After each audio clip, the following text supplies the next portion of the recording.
Assalamualaikum warahmatullahi wabarakatuh. Hari ini adalah pertemuan terakhir tentang aplikasi global optimisasi. Di sini Monte Carlo, Simulated Annealing, dan Genetic Algorithm. Di inversi geofisika, kita menggunakan contohnya self potential. Nah, yang seperti saya sebutkan, garis besar yang akan diterangkan hari ini adalah Monte Carlo untuk SP, Simulated Annealing untuk SP, dan Genetic Algorithm untuk SP. Kita akan mengaplikasikan optimisasi global di self potensial seperti yang sudah dijelaskan. Ini merupakan persamaan yang sudah dijelaskan sebelumnya sama Pak Sungkono di modul praktikum. Sini adalah anomali SP-nya, dan ini adalah amplitudo polarisasi. X-nya adalah titik koordinat pengukuran data SP. D-nya adalah posisi jarak anomali dari titik pengukuran. Ini adalah sudut polarisasi dari anomali. H-nya adalah kedalaman dari pusat anomali. Nah, sedangkan Q-nya sendiri adalah faktor bentuk anomali. Jika 0,1 silinder, 0,5 silinder, 1 berarti silinder horizontal, dan 1,5 berarti bola. Nah, model yang akan kita cari untuk contoh inversi optimisasi global adalah K-nya, θ-nya, H-nya, D-nya, dan besarnya Q. Nah, yang penting bedanya antara lokal optimisasi dan global optimisasi, ketika di global optimisasi ada yang namanya search limit, batas pencarian. Nah, seperti yang saya sebutkan, ini adalah parameter yang akan kita cari. Nah, ini adalah nilai yang true value-nya, minus 600, 0, 3, 40, dan 1. Nah, ini search limit-nya. Search limit ini kita kasih sendiri. Nah, untuk kasus ini, kita kasih search limit untuk K-nya itu min 700 sampai minus 500. Sedang D-nya kita kasih nilai 0 sampai 2. Dan H-nya kita kasih 0 sampai 10. Sedangkan θ-nya kita kasih nilai dari 20 sampai 100, 0,3 sampai 1,8. Nah, ini juga nilai search limit tidak fix. Ini bisa kita ubah-ubah.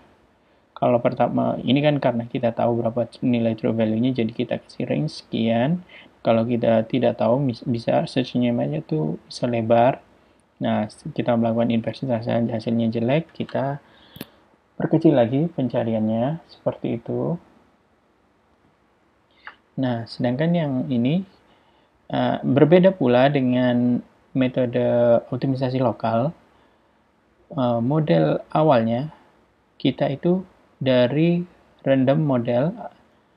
Nah, untuk kasus yang Monte Carlo atau SE, itu kita pakai random model, dan GA kita pakai random initial populasi. Nah, gimana bentuknya? Kita bentuk dari M minimum. Nah, misalnya M minimumnya kan di sini minus 700 dikalikan ini R-nya random number, uniform random number. Nah, ini adalah nilai M max-nya ini. M max-nya minus 500 dengan minus itu. Sehingga kita akan memperoleh suatu model awal dengan di antara nilainya itu akan berada di antara minus 700 sampai minus 500 untuk yang K-nya. Nah, untuk yang D-nya sama juga akan di-generate nilai D yang nilainya itu di antara 0 sampai 2. Demikian pula H, dia akan di-generate random model atau populasi untuk yang G.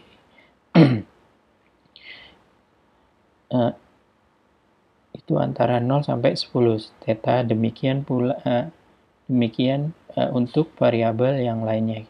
Kita akan menggunakan search limit yang sama dan juga proses generasi initial model itu yang sama akan dipakai di Monte Carlo, Simulated Annealing, dan untuk aplikasi menggunakan Monte Carlo Ini adalah search limit yang seperti saya sebutkan di slide sebelumnya.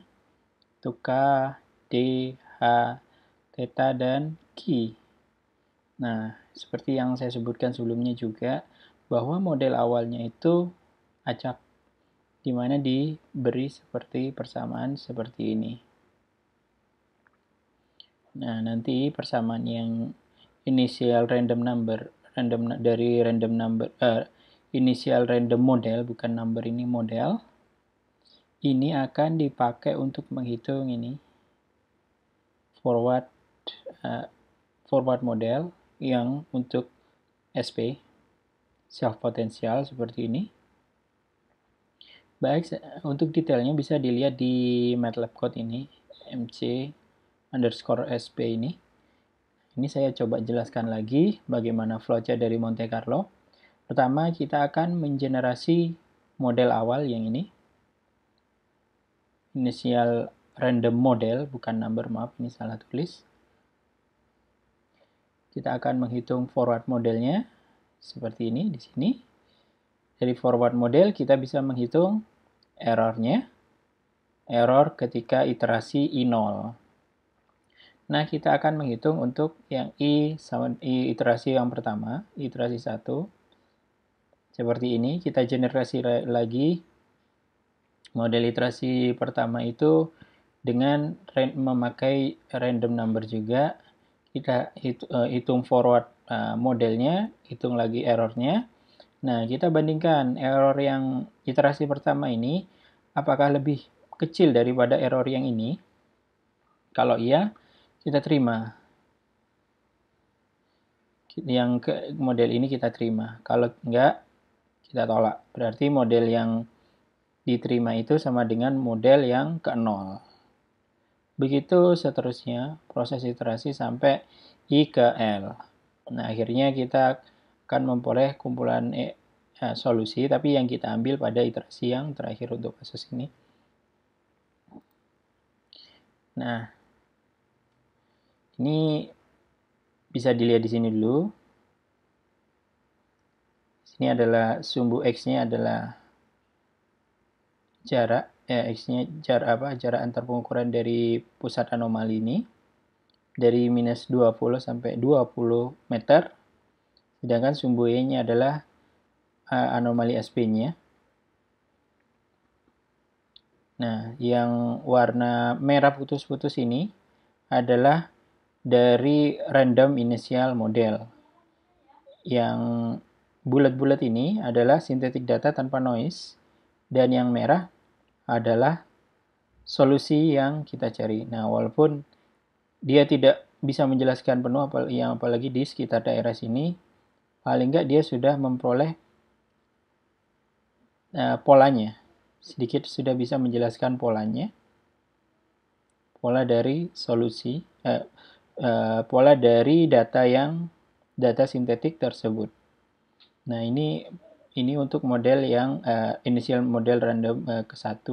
Ini maksudnya apa? Nanti kita akan mengenerasi random model yang kedua. Jadi ada 3 kali perulangan untuk kasus ini. Nah, ini bisa dilihat di sini errornya. Error, terjadi penurunan error setelah iterasi sekitar 600-an di sini. Nah, bisa juga dilihat. Nah, ini yang warna merah adalah yang true model untuk K. Yang warna hitam dari proses Monte Carlo. Sama semuanya, ini juga untuk yang D, H, theta, dan Q. Nah, pada akhir iterasi, saya di sini kasih sampai 1000 iterasi. Udah cukup lumayan menjelaskan. Ini sedikit ada perbedaan antara ini. Ini cukup baik mendekati nilai yang sebenarnya. Di sini juga ada sedikit perbedaan. Yang ini sangat baik untuk menjelaskan tetanya. Nah, akhirnya yang seperti yang saya sebutkan sebelumnya digunakan untuk menghitung ini. Solusi yang terakhir merah ini, dan dia sedikit ada perbedaan yang di sini. Nah, seperti ini. Ini kita untuk yang saya lakukan perulangan yang kedua kali menggunakan Monte Carlo. Nah, otomatis kan karena kita menggunakan random number yang inisial random number, dia berbeda daripada yang sebelumnya. Bisa dilihat ini. Dan yang kedua ini dia berbeda. Ini lebih flat lagi. Nah, walaupun dari yang flat seperti ini, dia bisa mendekati, hampir bisa menjelaskan data yang sebenarnya ini. Walaupun di sini ada sedikit perbedaan. Nah, di sini ini angkanya juga bisa menjelaskan lumayan bagus. D-nya ada sedikit perbedaan. Hanya lumayan bagus juga. Nah, yang ini di sini juga ada cukup ada perbedaan. Yang key-nya lumayan baik ini. Sehingga ya ini seperti ini. Nah, ini kemungkinan besar kalau kita makainya yang inversi yang lokal optimisasi dengan model yang seperti ini, dia akan susah untuk bisa menjelaskan seperti ini. Kemungkinan besar untuk terjebak di lokal minimum itu jauh lebih besar. Nah, ini juga untuk perulangan yang ketiga. Untuk yang perulangan yang ketiga, ini yang garis merah putus-putus ini adalah random initial modelnya. Nah, yang ini paling dari 3 perulangan untuk Monte Carlo, ini adalah yang paling baik menjelaskan solusinya. Nah, yang perlu diingat memang karena inisial modelnya itu di generate random number, jadi kadang kasus seperti ini bisa sangat terjadi. Kita bisa mungkin saja kasus yang bisa menjelaskan dengan baik, kadang kurang bisa menjelaskan dengan baik. Ya, ini terjadi ya karena terjadi karena proses adanya random initial model ini. Selanjutnya kita akan mengaplikasikan simulated annealing di SP. Sama seperti di Monte Carlo, kita kasih juga search limitnya untuk K, D, H, theta, dan Q. Dan juga kita akan mengenerate initial random model untuk kelima parameter tersebut seperti ini. Dan kita akan nanti menghitung forward modelnya pakai random model ini.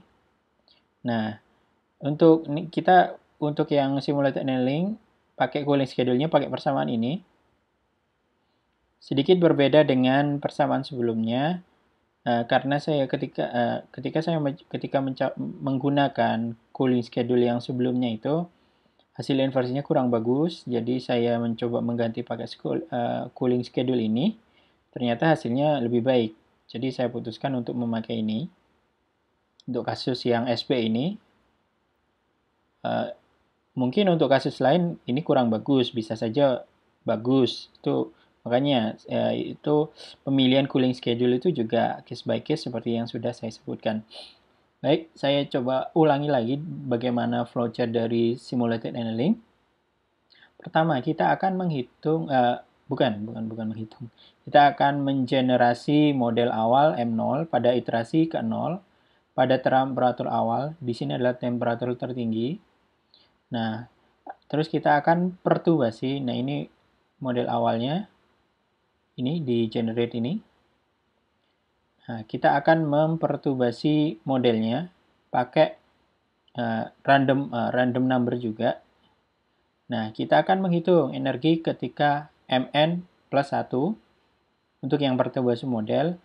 Juga energi ketika Mn, energi yang untuk model awal. Nah, kita hitung selisihnya. Apakah kalau selisihnya kurang dari 0, berarti otomatis, jelas. Model yang dipertubasi itu lebih baik daripada yang kedua. Langsung kita terima. Nah, kalau lebih kecil dari 0, berarti model yang dipertubasi itu lebih jelek daripada yang sebelumnya. Makanya ini kurang dari 0. Nah, serta-merta tidak kita tolak. Masih kita masih kita coba dulu.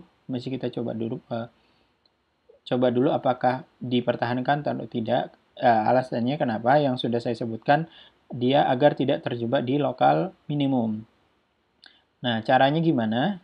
Pakai persamaan ini, P, probabilitas Boltzmann ini, EXP, delta E per T, ini random number-nya, nilainya dari 0 sampai 1. Nah, kita bandingkan apakah P lebih besar dari R atau probabilitas lebih besar daripada random. Kalau iya, kita terima model yang hasil perturbasinya. Kalau tidak, model yang diterima adalah model yang sebelumnya. Nah, apakah sudah sampai pada iterasi terakhir? Kalau belum, akan dilakukan penurunan temperatur pakai cooling schedule ini. Demikian seterusnya sampai teriterasi terakhir. Akhirnya diperoleh solusi yang akan gunakan untuk menghitung untuk model yang selanjutnya. Nah, detailnya bisa dilihat di MATLAB code ini SA_SB ini. Nah, ini untuk yang random initial model yang untuk perulangan yang pertama atau random initial model yang pertama. Ini bisa dilihat ini energinya drop setelah terjadi penurunan temperatur. Dia sekitar 100 sudah mulai konstan, habis itu dia ngedrop lagi setelah iterasi sekitar 850-an. Nah, ini cooling schedule-nya, temperatur dari sekitar berapa ini, sekitar mungkin 13-an ya, 13-an drop. Mungkin iterasi sekitar di sini 15, iterasi 15 dia udah mulai drop dan flat. Nah, ketika di temperatur yang tinggi, probabilitasnya ini, range-nya sangat besar, dia range-nya dari 0 sampai 1, artinya dia berkarakteristik seperti Monte Carlo ketika di temperatur tinggi. Nah, ketika di temperatur rendah, dia mirip lokal optimisasi. Nah, ketika dia bersifat Monte Carlo, kemungkinan model yang dipertubasi itu untuk diterima lebih besar. Soalnya probabilitasnya di sekitar sini, dia tinggi. Nah, ketika dimulai di sini, walaupun di sini ada spike, wajar, kadang hal itu tuh bisa terjadi. Nah, umumnya dia rendah, probabilitas rendah. Nah, sehingga model yang dipertubasi itu cenderung ditolak. Jadi udah mulai karena udah mulai konvergen. Nah, seperti ini untuk K-nya. Di sini ada sedikit perbedaan. Sini cukup baik. Sini juga baik sekali. Ini apalagi juga baik. Ini baik sekali. Nah, sehingga ini yang untuk model pertamanya, model initial random modelnya. Cukup jauh dari sini. Dari yang sintetiknya, dari datanya. Tapi akhirnya dia juga bisa menjelaskan ini data untuk yang final model. Sangat baik. Nah, kita coba untuk yang model untuk perulangan yang kedua untuk simulated annealing. Bisa dilihat di sini. Di sini juga sangat jauh perbedaan antara initial model dengan data. Yang warna biru ini dia cukup jauh. Tapi akhirnya dia bisa cukup baik walaupun di sini sedikit ada perbedaan. Kemungkinan disebabkan oleh ini. Dan ini juga. Dengan parameter yang lain lumayan bisa dijelaskan. Nah, bagaimana untuk perulangan yang ketiga? Seperti ini. Nah, dia ini yang lumayan ekstrim. Di mana initial modelnya cukup flat, hampir flat ini. Nah, tapi walaupun dengan demikian, metode ini bisa menjelaskan karakteristiknya yang ditunjukkan dengan warna merah solid ini. Nah, sama seperti Monte Carlo karena model ini juga di-generate oleh random model, jadi kadang hasilnya bagus, kadang tidak. Nah, makanya beberapa peneliti itu menggunakan bukan menggunakan satu inisial random tapi beberapa dan akhirnya nanti di rata-rata untuk memperoleh hasil yang terbaik. Nah, sekarang kita lanjut aplikasi Genetic Algorithm atau GA. Nah, sama seperti yang dua metode sebelumnya, kita kasih search limits-nya untuk masing-masing parameter K, D, H, theta, Q. Nah, untuk GA, kita bukan mengenerate initial mode, tapi kita mengenerate initial random population atau populasi. Nah, untuk kasus ini, saya menggunakan yang seperti pertemuan sebelumnya, di mana ada 12 individu atau kromosom, terus prosentase seleksinya 50%, jenis crossover-nya single point crossover, terus prosentase mutasinya 20%. Nah, seperti ini. Ini satu ini menunjukkan parameter yang ke K, D, dan seterusnya.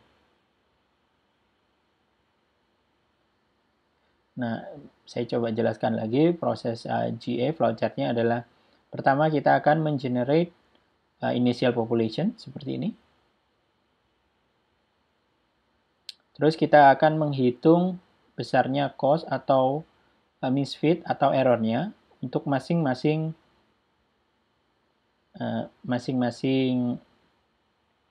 individu. Nah, 12 individu tersebut di ranking dari 1 ke 12 yang punya cost terendah, 6 cost terendah itu kita gunakan sebagai orang tua. Nah, sini proses seleksinya. Terus itu kita akan mempasangkan, jadi akan ada 3 pasang untuk melakukan crossover pertukaran gen. Nah, dari proses crossover ini akan diperoleh 6 individu baru. Nah, 6 individu baru itu akan dimutasi supaya tidak terjebak di lokal minimum. Nah, dicek apakah sudah konvergen. Kalau belum, diulangi lagi sampai iterasi tertentu sampai diperoleh konvergen. Nah, detailnya bisa dilihat di code ini, GA untuk SP yang aplikasinya untuk self potensial. Nah, ini genetic algorithm untuk untuk perulangan yang pertama. Nah, bisa dilihat di sini dulu.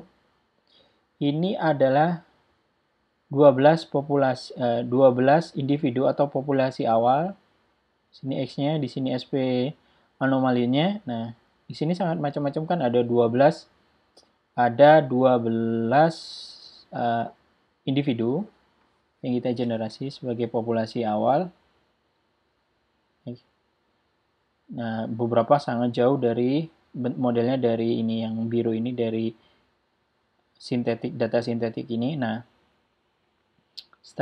yang ini adalah menunjukkan sumbu X-nya dulu. Sumbu X-nya ini adalah iterasi juga saya hitung sampai 1000, ini errornya. Ya, untuk yang biru adalah average error, artinya rata-rata error dari 12 populasi. Nah, sedangkan yang merah adalah error dari populasi yang terbaik, yang mempunyai error yang paling kecil. Nah, pada iterasi yang di sini dia sudah mulai drop. Jadi awal-awal dia sudah paling cepat konvergen dibanding dua model yang sebelumnya. Nah, bisa dilihat sekarang di sini. Sini adalah yang titik-titik ini adalah initial model, dia yang punya cost paling kecil. Artinya yang dari 12 ini dia punya ini cost function paling kecil. Dan pada akhirnya dia bisa menjelaskan yang warna ini sangat baik sekali. Hampir sempurna. Bisa dilihat di gambar di sini. Untuk perulangan, nah ini untuk perulangan yang kedua. Sama seperti ini, kita mengenerate 12 populasi. Ini sangat Sangat bermacam-macam karakteristiknya dari macam-macam individu. Nah, sedangkan ini adalah yang seperti yang sebelumnya. Chimera ini adalah initial model untuk yang individu yang punya cost function paling rendah. Seperti ini. Ini juga akhirnya dia juga bisa menjelaskan sangat baik.